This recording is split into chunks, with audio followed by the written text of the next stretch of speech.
त्यांचा मानलेला भाऊ पाठवला, तर तो कोण होता मानलेला भाऊ हे पण मॅडमने मीडियाला स्पष्ट करावं ना. आज माझ्या वडिलांना लागलंय, ते अतिशय दुःखात आहेत, मला ते बघवत नाहीये. मी त्यांची मुलगी असल्या कारणाने मी त्यांच्यासाठी आवाज उंचवणार. आता isakal.com आहे देशातील नंबर 1 ची मराठी न्यूज वेबसाईट. प्रत्येक अपडेटसाठी isakal.com ला नक्की भेट द्या. काल जे वक्तव्य गौतमी पाटील त्यांनी केलं की आमच्यापर्यंत मदतीचा हात गेला होता, जी गोष्ट त्यांना जेव्हा झाली त्यानंतर लगेचच त्यांनी आमच्याकडे दुपारहून त्यांचा मानलेला भाऊ पाठवला, तर तो कोण होता मानलेला भाऊ हे पण मॅडमने मीडियाला स्पष्ट करावं ना. कारण आज माझ्याकडे 4 संघटना येतात, 4 समाजसेवक येतात, ते मला माझ्या परिस्थितीत ते मला मदतीचा हात पुढे करतात. मग या सगळ्यांपैकी मॅडमचा मानलेला भाऊ कोणता नक्की? कारण माझ्यापर्यंत ना माझ्या भावांपर्यंत ना माझ्या आईपर्यंत कोणाचा मदतीचा हात आला त्यांच्याकडून. तर मॅडमने फक्त क्लिअर करावं की त्यांनी कुठल्या पद्धतीचा कोणता मदतीचा हात मला द्यायचा प्रयत्न केला आणि त्यांचा कोणता भाऊ आला होता. दुसरी गोष्ट मला ही सांगायची किंवा विचारायची, मॅडम म्हणले मी माझ्या सगळ्या गोष्टी तिथे त्यावेळेस पाठवल्या होत्या पण त्यांनी त्या नकारल्या. त्यांनी अशा कोणत्या गोष्टी आमच्याकडे पाठवल्या आणि त्या आम्ही नकारल्या आणि त्यांच्या कोणत्या गोष्टी आमच्यापर्यंत आल्या त्या आज तक मला कळलेलं नाहीये. आणि हे जे मॅडमने सिम्पती गेनिंगचा हा जो स्टंट केला, रडू तर आम्हाला पण कोसळलं होतं.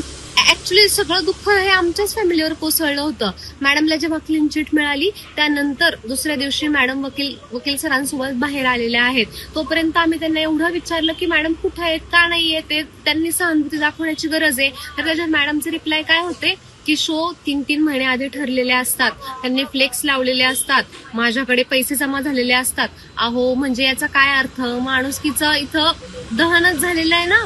तुम्हाला माणसाच्या जीवापेक्षा पैसा महत्वाचा आहे, तुमचे शो आधी ठरलेत ते महत्वाचे आहेत. बरं ठीक आहे, तुम्ही भेटायला येऊ नका, तुम्ही एखादा फोन कॉल करू शकत होता.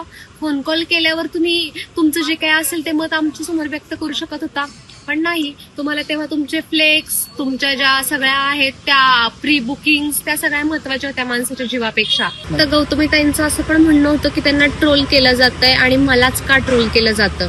तर त्यांना ट्रोल केलं जातं किंवा त्या काय करतात, त्या कशा आहेत याच्याशी माझं काही घेणं देणं नाही. आज माझ्या वडिलांना लागलंय, ते अतिशय दुःखात आहेत, मला ते बघवत नाहीये. मी त्यांची मुलगी असल्या कारणाने मी त्यांच्यासाठी आवाज उंचवणार, मी माझ्या कुटुंबासाठी आवाज उंचवणार.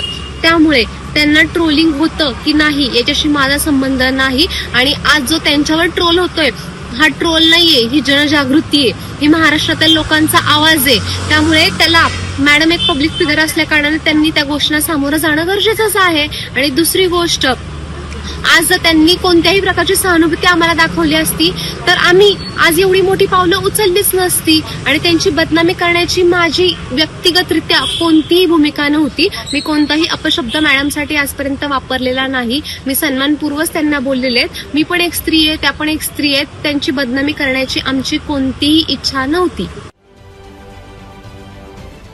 महाराष्ट्रातील सर्व बातम्यांचे विश्वासार्ह व्यासपीठ,